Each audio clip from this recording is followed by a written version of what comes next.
Assalamualaikum warahmatullahi wabarakatuh. Perkenalkan, nama saya Monika Fonelzi Putri, NIM 21541018, Prodi Tadris Bahasa Indonesia, semester 3 kelas 3B. Tujuan saya membuat video ini untuk memenuhi tugas mata kuliah perencanaan pembelajaran bahasa Indonesia dari dosen Bunda Dia Irawati SS MPD. Perut jangan ditahan karena banyak makan makaroni. Puji syukur kepada Tuhan, kita bertemu di pertemuan kali ini. Assalamualaikum. Waalaikumsalam.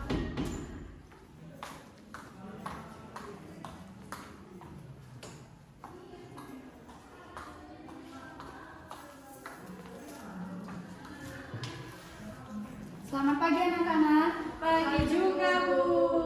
Apa kabar hari ini? Alhamdulillah, luar biasa. Allahu Akbar. Masya Allah. Oke, sebelum kita mulai pembelajaran kita hari ini, ada baiknya kita berbaca doa dulu ya. Berdoa dimulai.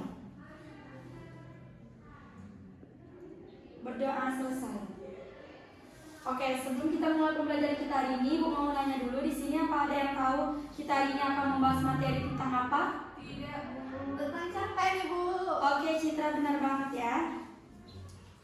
Oke, kita akan masuk materi tentang cerpen ya. Di sini Bu menanya, ada yang tahu apa itu cerpen? Saya, Bu. Iya, Reta apa? Cerpen adalah cerita pendek. Selain itu ada yang tahu? Tidak, Ibu. Tidak.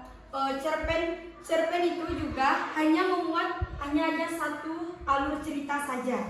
Oke, pada umumnya dalam cerpen itu merupakan cerita pendek yang nantinya akan dibaca oleh orang cuma hanya dalam waktu 10 sampai 30 menit. Yang biasanya jumlah katanya hanya sampai 500 sampai 1000 kata. Biasanya cerpen juga mengangkat persoalan kehidupan manusia yang secara khusus. Tema cerpen itu biasanya berasal dari persoalan keseharian hingga kerenungan yang dipotret dari kehidupan yang nyata. Namun tokoh atau latar biasanya direkayasa demi kepentingan keindahan cerita pendek tersebut. Ciri cerpen juga itu ditandai dengan jumlah kata yang relatif sangat kecil. Nah, unsur yang ada pada cerita pendek ini juga adalah contohnya itu seperti tema, tokoh, penokohan, latar, alur, sudut pandang, amanat, dan gaya bahasa. Dan juga di dalam cerpen ini dia memiliki beberapa struktur. Di sini ada yang tahu apa saja struktur dari cerpen? Tidak tahu, Bu. Tidak tahu. Oke ya.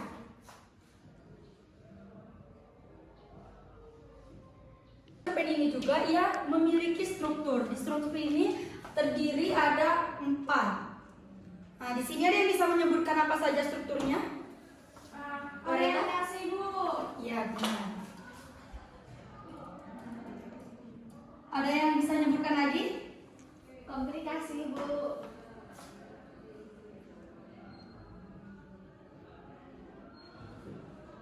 Ada yang bisa menyebutkan lagi? Tidak. Tidak. Tidak, Bu. Yang ketiga itu ada rangkaian peristiwa.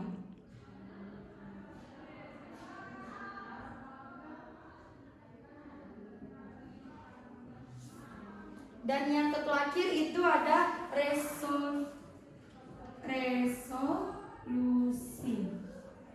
Oke, dari keempatnya ini ada yang tahu apa saja pengertian dari 4 ini? Tidak tahu, Bu. Pertama ada orientasi. Di sini pengertian orientasi adalah menemukan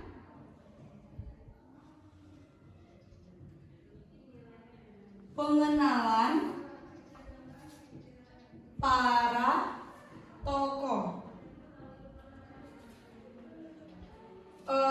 Yang kedua ada komplikasi. Ada yang tahu apa itu komplikasi?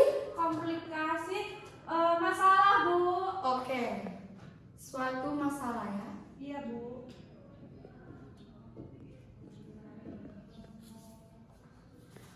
Yang tahu rangkaian peristiwa ada? Citra tahu? Tidak, Ibu. Oke, rangkaian peristiwa itu adalah suatu rangkaian peristiwa satu ke peristiwa yang lainnya. Yang terakhir itu adalah resolusi. Di sini ada yang tahu resolusi? Enggak. Reta tahu? Enggak, Bu. Resolusi adalah akan menceritakan solusi untuk masalah. Jadi resolusi itu adalah ia akan menceritakan solusi untuk suatu masalah atau tantangan yang akan dicapainya itu telah berhasil. Jadi pada bagian ini kamu juga akan mengetahui bagaimana cara pengarang ini di akhir ceritanya nanti. Mengerti? Iya, mengerti, Bu. Di sini Bu akan nanya, siapa yang masih ingat pengertian dari cerita pendek? Ada yang ingat? Saya, Bu. Oke, Reta. Cerita pendek adalah cerita pendek merupakan cerita yang memiliki hanya satu alur. Iya. Ada yang Ibu akan usia komplikasi. Siapa yang tahu apa itu komplikasi? Oke, Citra apa? Masalah. Oke, suatu masalah. Oke, Ibu rasa sudah paham ya? Ya, Ibu. Setelah Ibu, karena Ibu sudah menjelaskan ini, Ibu mau kalian cari contoh dari sebuah cerpen. Contoh dari sebuah cerpen. Kalian cari contoh dari sebuah cerpen. Ibu kasih dalam waktu 30 menit yang nantinya akan dibacakan. Ya, Bu. Dan kalian harus paham dengan strukturnya dari cerpen yang akan telah kalian buat nanti. Ya, Bu. Oke? Oke, Ibu tunggu ya 30 menit. Ya, Bu. Saya mau membacakannya, Bu. Karena waktunya sudah hampir 30 menit, ada yang sudah menemukan contoh dari sebuah cerpen? Saya, Bu. Oke, Reta silakan maju ke depan ya. Baiklah. Judul cerpennya apa, Reta? Judulnya yaitu Wanita Berwajah. Baiklah, saya akan menyampaikan satu buah cerpen yang berjudul Wanita Berwajah Penyok. Seperti apakah rasanya hidup menjadi orang yang tak dimaui?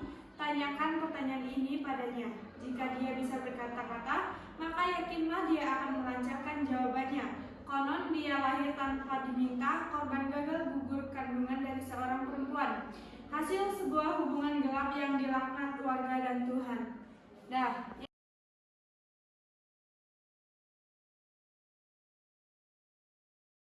karena Ibu rasa kalian sudah mengerti dari materi cerpen ini, sudah ada contohnya juga dari Reta tadi, jadi Ibu akan mengadakan quiz dari yang belum maju yang baca cerpen tadi ya, karena untuk tambahan nilai. Jadi karena menurut Ibu cerpen yang dibacakan oleh Reta tadi sangat menarik, jadi Ibu mau siapa yang ingin maju untuk menyebutkan struktur apa saja yang ada dalam cerpen yang telah dibacakan oleh Reta tadi. Kalau ada yang maju, silakan maju ke depan ya. Cerpennya ada di sana. Oke, Citra silakan maju. Yang mana sih? Baik, Ibu rasa pertemuan kita hari ini cukup sampai sini saja. Karena menurut Ibu kalian sudah mengerti ya dari materi cerpen ini. Untuk minggu depan persiapkan belajar di rumah supaya kalian paham nanti apa yang Ibu akan jelaskan nanti. Ibu akhiri, wassalamualaikum warahmatullahi wabarakatuh. Waalaikumsalam warahmatullahi wabarakatuh. Itu saja tugas video dari saya. Mohon maaf jika terjadi kesalahan. Sebelumnya saya akhiri dengan sebuah pantun, yaitu hari Senin bersih-bersih, pasang bendera biar berkibar. Cukup sekian dan terima kasih. Maaf jika presentasi saya panjang lebar.